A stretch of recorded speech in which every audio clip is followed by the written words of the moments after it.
This is former WWE superstar Al Snow and magician to the blind. You're listening to Duke Loves Rasslin. To all the lovers and all the ugly people in the world, wow. Happy Valentine's Day. Boy, I'm glad you're speaking from experience with that second part. I am a lover, that's true. No, you're ugly. I said the second part. Are you kidding me right now? Ugly. Are you kidding me right now? Ugly. What are you wearing? What do you mean, what am I wearing? You look like a fool. No, listen, I hope you know that I'm changing my gimmick. Okay. You're going to call me Roses Pelosi from now on. Roses Pelosi. That's okay. right. I'm a lover. Uh-huh.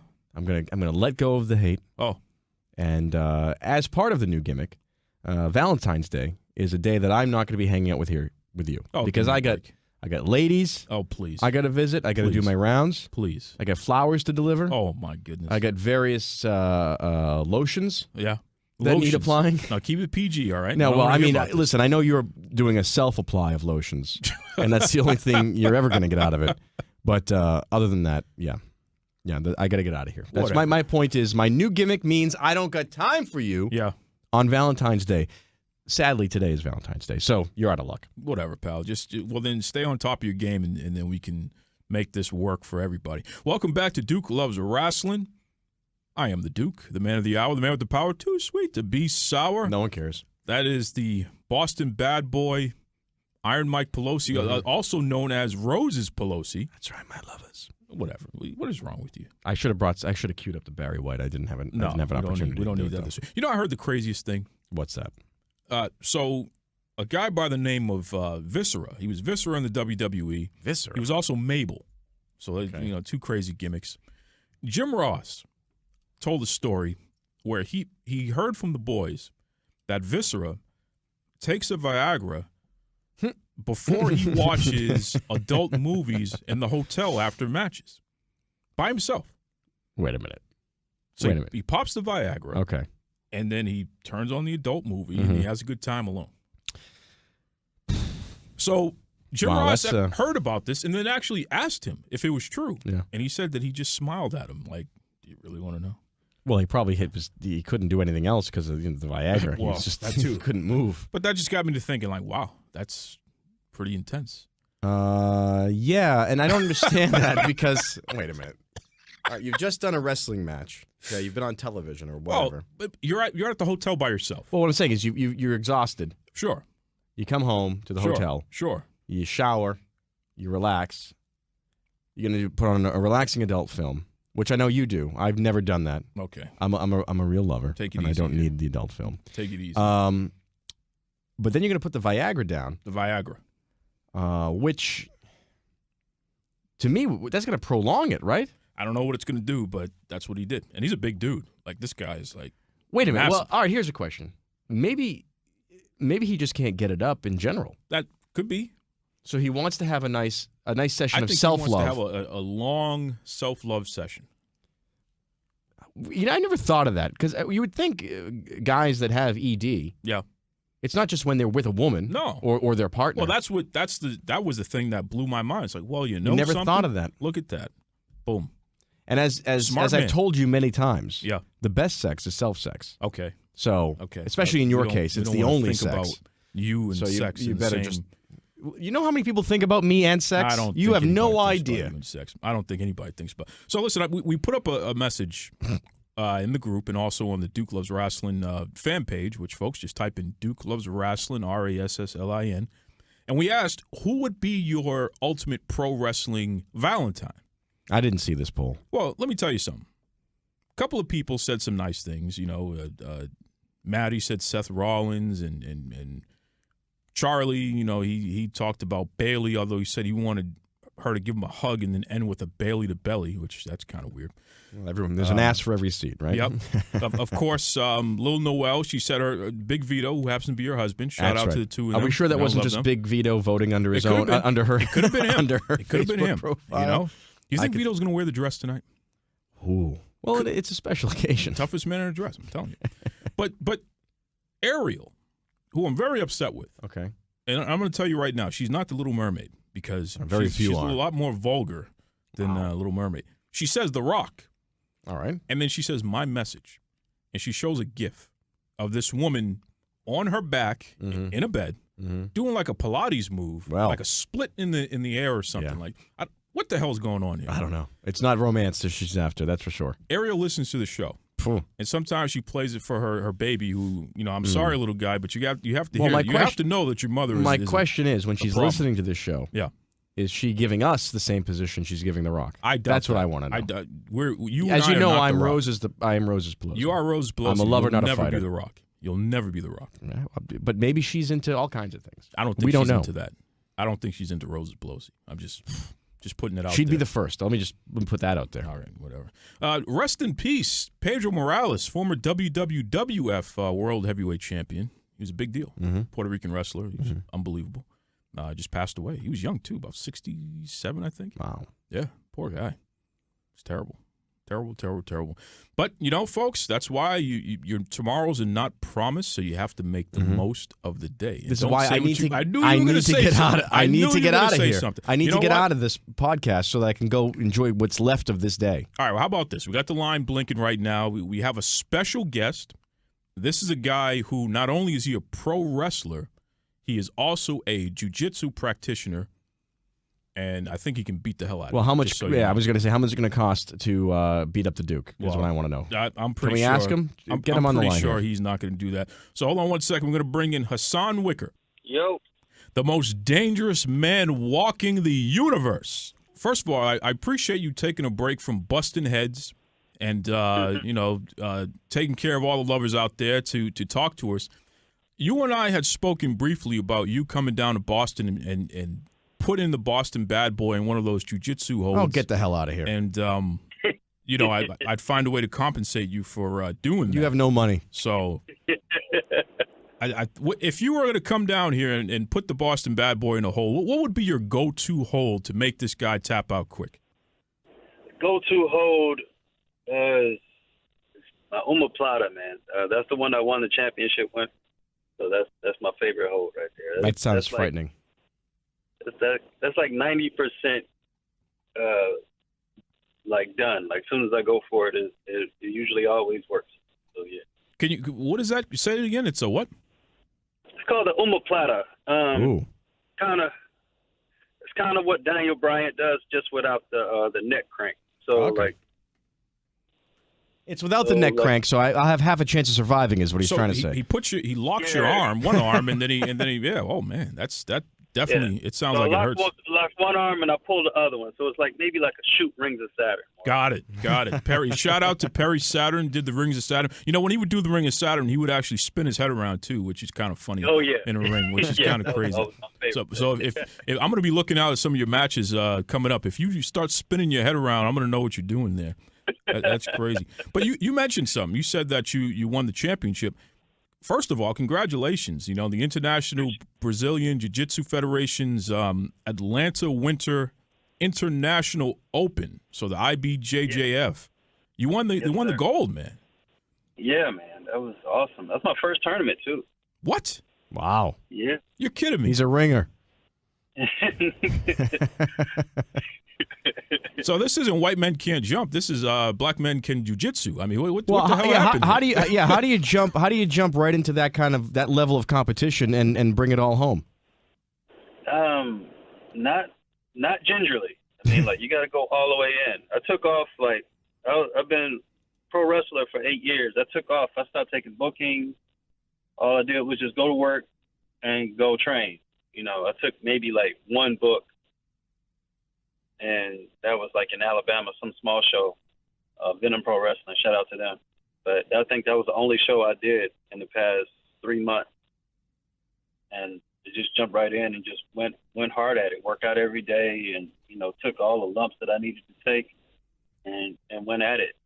And it wasn't an easy thing. I had to deal with a lot of stuff, and even my coaches had to deal with a lot of stuff. My coach, his father was dying at the time. He still showed up. Wow. To coach us, man. It's so that level of commitment given to me, I had to give it back. So, for me not to give him my all would have been a disrespect just to him himself. Have you been practicing martial arts for long? This is interesting here because you said it's your first tournament you won. Well, I did a different martial arts when I was younger. I did kung fu, like the Chinese martial arts. I did Wing Chun and all that. And I wrestled in high school. I think that was like the most of it, and maybe like a few karate classes.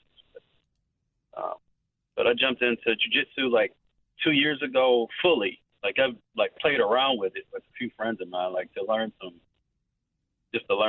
submission locks. And then once I jumped in it 2 years ago, I actually got fired from a job and just went to the school and went right at it. Well, it's one of those when one door closes kind of opportunities. Yeah. So American Top Team coach Ron Jacau, love that guy.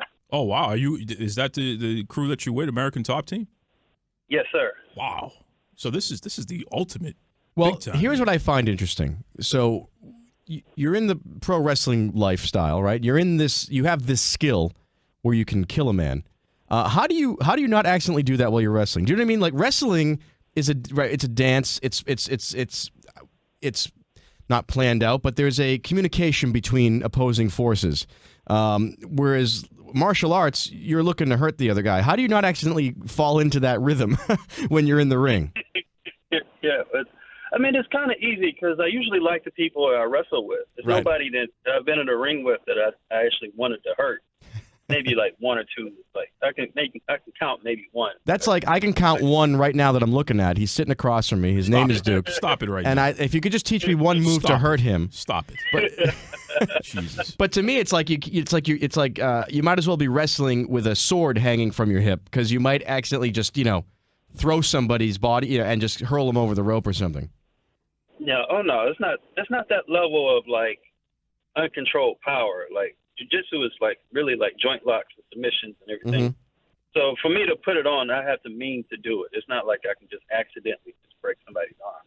Okay. Like so if I hurt somebody, I meant to do it. I hope all the bookers and wrestlers are listening to that out there. If I hurt you, I meant it. There's no accident. Yeah, there are no accidents in this business. Well, there's like accidental punches and stuff like that. But if I grab a lock, there's ways to crank it where you can hurt the person, and there's ways where you don't have to crank it. Like, I'm going to use. In practice, I can grab somebody in practice and just like hold them till he taps out. Sure. Just let them know that you're there. But I'm not trying to break your arm. You're a training partner. Right. The same thing with my opponents in wrestling. It's like, me and this guy may hang out, and he has a family to feed. So me hurting, somebody that, that's getting in the ring, and we went out to this little armory or whatever. It's like a $25 payout and a hot dog. Like he's not coming there to get his freaking arm ripped off. It's like shit. We're just trying to fucking wrestle him. Understand these people. It's true.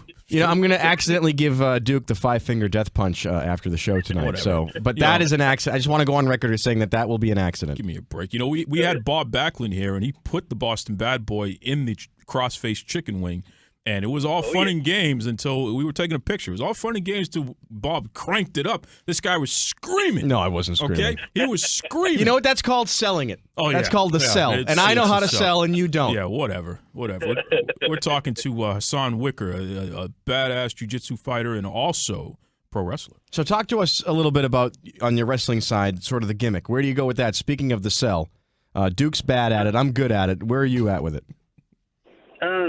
The gimmicks now is changing. Like before, I used to do like a Rick Rude body guy. I came out with the fur coat. You might have seen me on Ring of Honor dancing around with the Get Along gang and stuff like that. Oh yeah.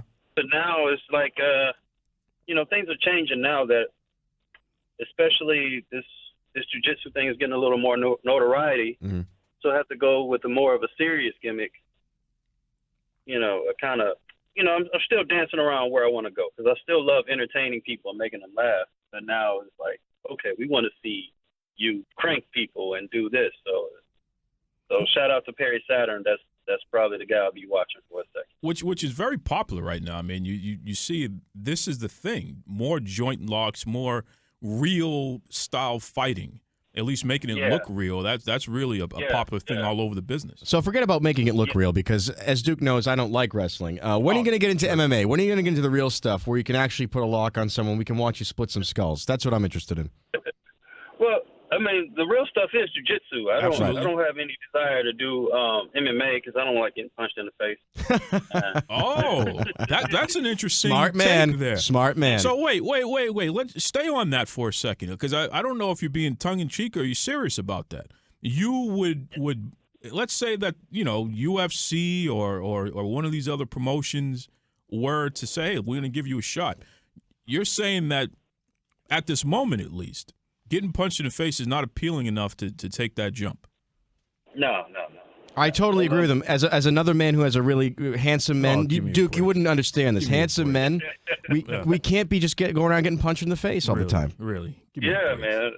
It's like I'm a great athlete. I'm not like some soccer dad anymore, but I still got to realize I'm 41. You know, so I'm not in any desire to go, you know, get my teeth knocked out. Yeah, but at the age I am. You're 41 and you just won one of the more prestigious jiu-jitsu tournaments in the world.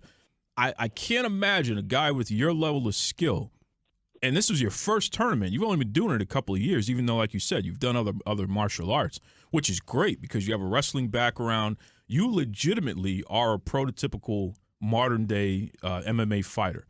And you're saying that you're 41, even though Randy Couture was winning championships when he was 41. You're 41, you don't want to get into it. No, not the MMA side. I love the jiu-jitsu. I love the chess game and all that. Duke just wants a payout in life. He doesn't care what he sells out. He has no values. So what? He wants to put me in a cage and be covered in blood. That's right. He hasn't yet pitched it, but he wants to be your manager and take 10% too. That's the next thing he wants to talk get my Paul Heyman on. I want you in wrestling and in MMA, and I want to take credit for it all. What's going on here? Damn. So you mentioned that, which that's how I actually know of you. Mostly, your time in Ring of Honor. Where else have you been making your bones in the wrestling business? There, where have you been paying your dues at? It's just been a lot of local promotions like Anarchy, PCW, a lot of places around here in Georgia and Alabama, and Big Time Wrestling. And I make my debut there this Saturday. Oh, wow. Where's that going to be? That's going to be here in Georgia, but they travel around. That's going to be in, I think, Darien, Georgia this time around. I'm not sure about the city. Oh, yeah, Big Time Wrestling. No pun intended, but they are big time. So that's pretty awesome there. Where did you get your start in wrestling? Who brought you into the ring and showed you the ropes, so to speak? I got my start here in PCW. I'm actually, it's a funny story. I'm actually in the parking lot of the place where I started training. Look at that. Even though it's closed. There was a little place called the Academy Theater out here in Avondale Estates, Georgia. And Stephen Platinum used to run his own wrestling school down here, and I started there with him. Wow. And I followed the Diamond Dallas Page route. I was 34 when I stepped into training. I think I had my first match around 35. You must be crazy, man, to be 34, 35 years old and deciding, okay, now I want to take bumps. I want to get thrown around on the mat. But not the face, Duke. Not the face. Not the face. Not the face. They call it the moneymaker for a reason. Is that what it is? So what's your goal in the wrestling business? Where do you see yourself, let's say, in 5 years? 5 years? I just hope to still be doing it, still be in the shape to still be doing it. And whether that leads me back to a Ring of Honor spot, this new AEW place, or even a couple spots in WWE if they take my old ass. Wherever I go, I'll be happy. If not, if I'm still on the indies at that time, I'll still be happy. I make my money other ways by doing what I do. I'm going to hire you to kill the Duke. Not kill him. I just want you to maim him. That's what I want you to and I want to watch. So don't worry. You'll always have employment here. You're unbelievable. Fly up to Boston. It's beautiful this time of year. Don't forget. I know. Oh, Dan, yeah. I have been to Boston, too. I love Boston. There you go. Look at that. It's all coming together now. Come to Boston, beat me up. Listen, I'm good friends with Dan the Beast Severn, so let's just put that out there. Awesome. All right? I love that guy. Yes, that's right. The Hall of Famer. So you hear that? Boston bad boy. Listen, I get the jiu-jitsu expert here. I know. I'm not worried about a thing. And Dan Severn would tell you himself he has the worst punch, so that doesn't help me one bit. Yeah, you got nothing. Once again, Duke, you've got nothing. Yeah, whatever. Listen. Yes, I love that guy. Yeah, he's a great dude. Dan, he's a great dude. He had a great time on the show, too. Hassan, if fans want to catch you, not just at Big Time Wrestling, but do you have any other upcoming bookings coming up? The next one will be at Venom Pro Wrestling out in Alabama. That's in March 22nd. And other than that, I'm open for books. Actually, this jiu-jitsu tournament got me on Big Time Wrestling. So, hey, I'm open for books. I'm also personal training, so if you're looking to get your fat ass back in shape. There you go, Duke.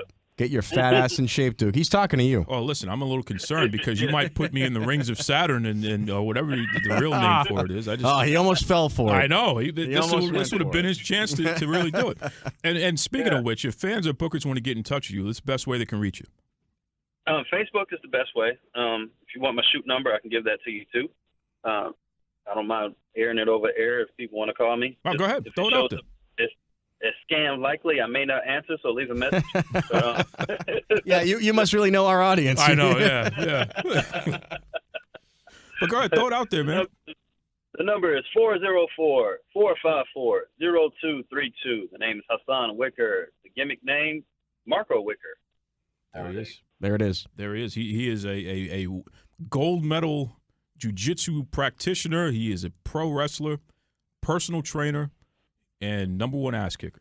That's right. That's right. Yeah. Hassan Marco Wicker. And Uber driver.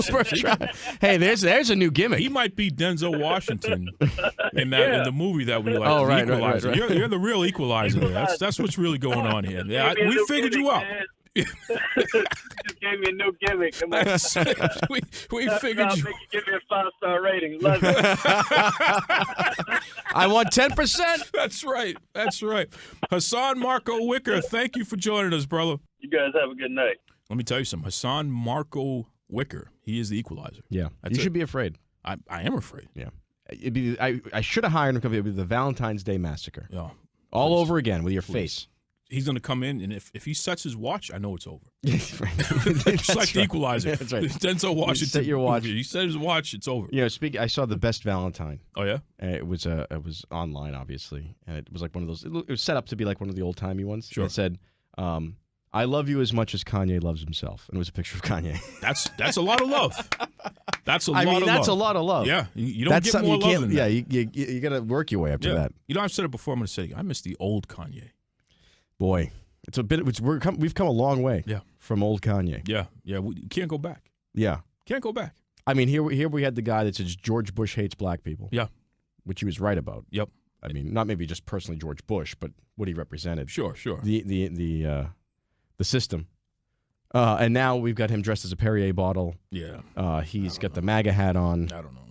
He's all over the place. He's all over the place. He's a great example of the need for modern medical psychiatric funding and research. That's a good call. Because that's a good call. Money doesn't cure it. Nope. Fame doesn't cure it. And he has plenty of it. He and his family. Who has more resources than this guy? Please. So it must be a mental health issue. Yeah. And hopefully he gets it sorted. And people are just kind of letting it be the way it is. Well, because people making plenty of money off of one way or the other. What do they care? Yeah, it's as long as he keeps putting out music, what do they care? It's true. He wouldn't be the first musician that went out in a blaze of glory that no one really cared about because they were making their money. They were getting theirs. There's nothing glorious about it. We don't have time today, and Valentine's Day would be appropriate, but R. Kelly, we're going to bring that up at some point. Yeah. We're still waiting to see if he's going to get arrested. Yeah. And when he does, we'll talk about it. Yep, we'll definitely come back with that information for obvious Happy reasons. Valentine's Day from R. Kelly, something you never want to hear. No, please. You don't want to hear anything from him. So listen, I got to bring something up before we get out of here. What? I thought I was out. All Elite Wrestling. I knew it. When he mentioned it in the interview, I knew you were going to now bring it up. I had to because, Hassan Wicker, he brought it up. So he brought up. Don't blame him. Promotion. This is your mania. Well, this is something that's going on. And I know that a lot of our listeners are aware. So we're going to talk about it real quick here. All right. So they've signed a couple of wrestlers. Okay. The idea is they want to show that their entire roster is diverse. Okay. Their company is diverse. All right. It's a person of color that owns the company. Okay. Their marketing director and all this other good stuff. The regional presidents. Everybody is diversity everywhere, including LGBTQ folks. Right. And performers. All right. So some fans have gone on to some of these announcements that they just signed this one, they just signed that one, and have made very vulgar, anti-LGBTQ statements. Because that's just stain of the society we live in right now. There's always one, at least one in the group that's got to be a jerk, right? So Brandy Rhodes, she puts out a statement. You know, as you look ahead to Las Vegas, which is one of their next events going to happen, I want to take the opportunity to make it clear that AEW is totally inclusive. We fully support and celebrate all of our athletes and all of our fans, regardless of their sexual orientation, race, gender, religion, ethnicity. She's reading the boilerplate to you. Yeah, you know, that's standard corporate speak and what have you, which, you know, it's necessary. Yeah. Don't get me wrong. Unless it's lip service. Sure. And that's, well, and this is the problem. So a very prominent person who's not only a big wrestling fan, I think he's done some stuff like some managing and what have you in some of the indies. He's also a stylist for some pretty heavy hitters out there. All right. He responded to her post. You know, where he thanked her for her statement. Yeah. And I'm paraphrasing here, but basically said, hey, you know, we need to provide a safe environment for the fans and the wrestlers. Well, Cody Rhodes, I think he dropped the ball. Well, because he jumped in. Again, someone's always going to jump in with an answer. Well, and this is the problem. Everyone has an answer. Everyone thinks they know. Sometimes, I haven't read this, but I can only imagine what this is going to say. Well, it's just tone deaf is what it is. So Cody says, we are promoting matches that's causing this apparent debate, which I admittedly have not seen. Instead, have seen only excitement and happiness. The stand is... I haven't seen it. I know. I don't see it. It's snowing outside. There's no global warming. Yeah, I haven't seen it. Come on. The stand is standing by those matches. Why would we signal boost hatred? Wrestling is for everybody, and not everything is a scandal. Just tone deaf. Yeah, just self-serving. Tone deaf. So, you know, the young man, Darnell, and he goes by at DNELLICIOUS on Twitter. I got to give him a shout-out because he's a good dude, DAM. It's unfortunate you're aware of even your Twitter posts and many websites where people have been filled with hate. It's not boosting negativity. It's staying firm in your decision that love is love and your group won't stand for it. It's not a dated conversation. There's a lot of problems with this. But let me just say this to everybody. If a marginalized group of people come to you and say, there's a problem, you know what step one is? Shut up. Listen. Don't do the Hillary Clinton. Yeah. Well, this is what you people need to do. No. Shut up. Shut up and listen. Yeah. Listen to what they have to say, right? And then you know what step two is?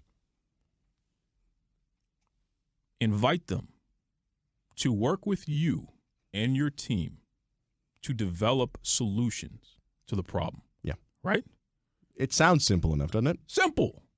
You don't have all the answers. You don't know what the hell you're talking about. Well, they have an ego. An ego is what's causing all this. Now, there's a couple of problems here. One is, to your point, about creating a safe environment. Because guess what? LGBTQ people have been working and living in this world since before those letters were invented. Absolutely. Absolutely. So it's never been about them being around. It's been literally about it being safe for them to be around. That's literally it. It's not, hey, we went on our way to hire these people, because chances are they were working for you before you knew it anyway. Good point. You know what I mean? Especially, I mean, maybe now it's more open, but fairly recent. They've always been there. So it's about a safe environment and yeah, literally inclusive because they're there. Yeah, but is it safe for them to be inclusive? Does it feel okay? Are they treated just like everybody else? That's the problem. And secondly, his whole response is the equivalent to, I'm not racist, I have a black friend. Yeah. Yeah, my wife's black, so, you know, come on, guys.